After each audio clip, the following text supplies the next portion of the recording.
Peace and many blessings, you all. Welcome or welcome back, and happy full moon in Sagittarius. So before we jump right in, I'm going to let y'all know a little bit about Sagittarius energy in general, and then full moon energy in general. But generally, full moon is in order for us to clear out. It is the ending. It is about completions and things like that, versus the new moon, which is about inviting in and manifesting and planning, where the full moon is like, okay, it's already done, let's clear out, let's release. And then when it comes to being a Sagittarius energy, to me, I've always associated that with like philosopher energy, somebody who has a thirst for knowledge and just willing to uncover and reveal truth and things like that. So when it comes to a full moon in Sagittarius, I think that I want to focus on looking at what area of the shadows would each element benefit from looking at this moment in order to release, to start a new cycle. So that's what we're doing. Of course, if you find things like this valuable, you love these readings, you tap in, you come every new moon, every full moon, whatever, or this is your first, here we go, where you can send a donation if you feel called. And also, if you want to share love outside of monetary donation, then you can comment on the YouTube, let me know how this resonates with you, anything like that. I hope y'all can hear me. I had to do some relocating because people don't always know how to read over. Let's continue. We are starting with our water signs, and the question that we'll be asking is, what area of the shadow could the water signs benefit from tapping into during this Sagittarius full moon? So we are looking at the area of the shadows for the water signs. Will be beneficial for them to look at. The devil for the water signs.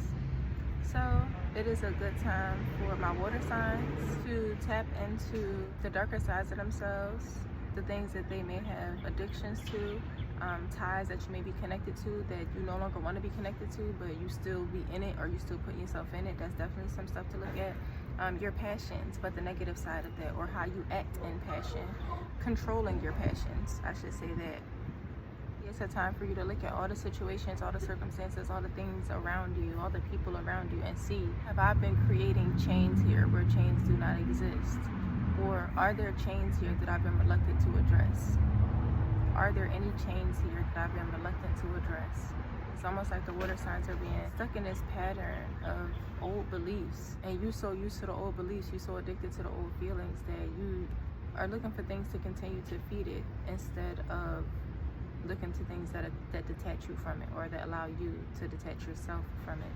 Pay attention to what you're connected to, pay attention to what you're tied to, and do some shadow work around your passions, water signs. I'll just be doing an overall oracle message to end, which is different, but oh well, we love change, and I'm just going to listen when my spirit guides me. So there we go. Thank you. Next we will do the earth signs, right? So what is an area of the shadows that the earth sign should examine at this moment during this full moon in Sagittarius?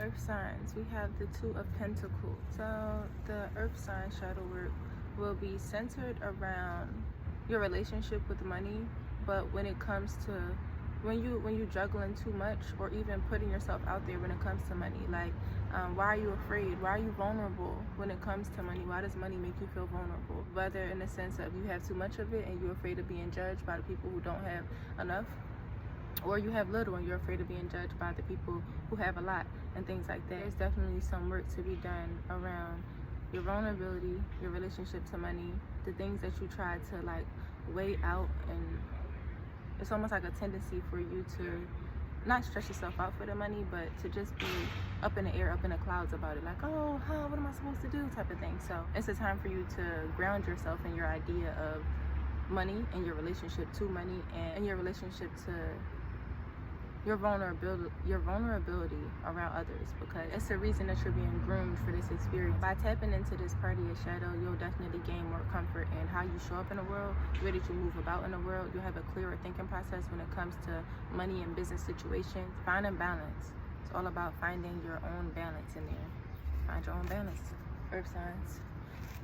Thank you. Let's find your balance when it comes to money, when it comes to showing up. Thank you. Next we will do fire signs.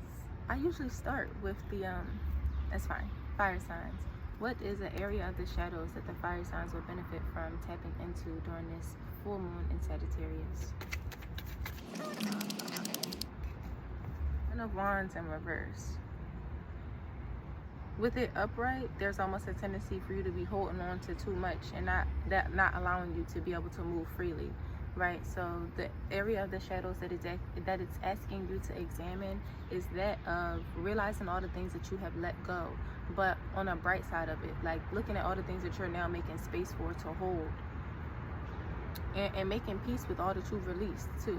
Like really make peace with it, because I see that it's not really like you holding on to it no more, but it's definitely still in your mind. Like you gotta fully let it go. For my fire signs, pay attention to what it is that you are releasing, but by way of looking at what you used to hold on to, because that's gonna set you free. I get energy like you about to go on to a new cycle, right? We had that 10 there, 10 of wands, 10 of passion, and that completion of a cycle. So it's very on brand to be happening. It seems very in alignment with the full moon in Sagittarius. Examine that part of you. Examine all the things that you release, any attachments that you have to the things that you have released, anything that you released before that looked like what you released in the past, because that may have been an instance of something that you released, but then you went back and picked it up, so you had to go and release it again. So just learn from these patterns of the things that you hold on to.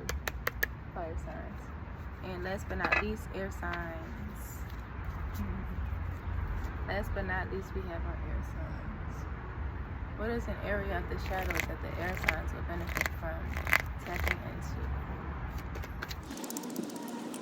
The Eight of Pentacles comes out for the air sign. Here, it's just examining your work patterns. Examine where you put your energy to. Examine the relationship between where you put your energy to and how much money is flowing in from it. And not necessarily that you should be doing things solely to make money from it, because I do not agree with that sentiment at all. But it's just in a mindset of I want you to pay attention to anywhere in your life where if you took a little bit less time doing that, you could put a little bit more time doing this, and it will be more profitable in the long run. But you got to take a step back to see that. And then sometimes it's not even the bread. Is it filling you up in a joyful way? You're doing all this stuff and it's getting you money, but what is the balance between your happiness and the amount of money that you're making from what you're doing? So that's in the shadows. You're definitely doing it though. You're showing up, you're making the bread. Definitely tap into your passion and less about just the money, because the money is going to come. All that stuff that you're working so hard towards, analyze that. See why you're doing it. Why do you love it? Why do you like it? Why do you hate it? Why do you dislike it? You know what I'm saying? Tap into your why of all of those things, especially when those why things are having to do with your energy and your money. So yes. And then I'm going to do an overall oracle card for the whole collective. Thank you, thank you, thank you. Just because that it was being stubborn for me to try to do it by sign. I was shuffling for 7 minutes straight, and I was like, okay, I get it. No, you know what I'm saying?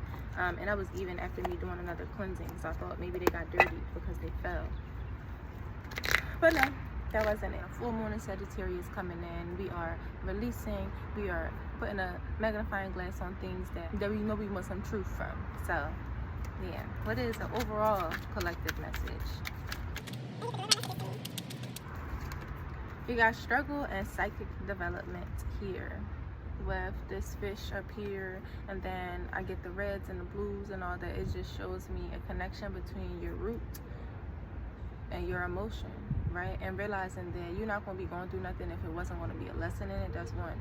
Always learn the lesson in your struggles, because there's pretty much no other reason that you're going through it.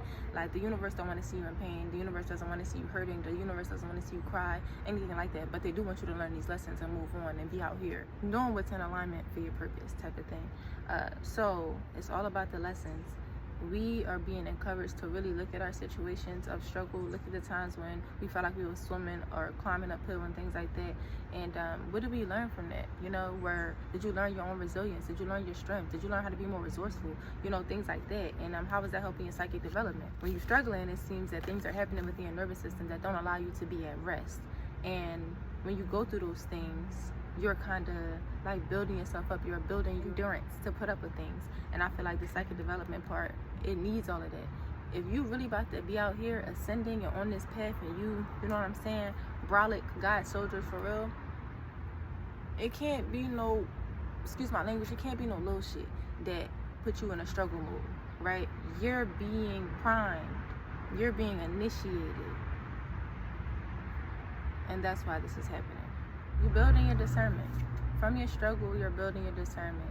And outside of what the metaphysical, esoteric information is that I'm receiving, it could also just be a call for you to read some books on psychic development that may help you get you out of your struggle and things like that. But let me not make it seem so white and black when there's a lot of gray areas here, but I do see the benefit in using your lessons as blessings.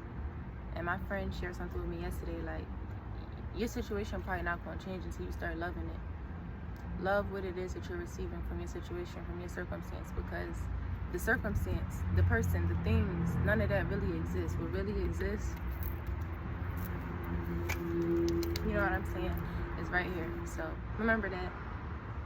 Happy full moon in Sagittarius. Thank you for your being. Thank you for sitting with me. And I'll catch you next time.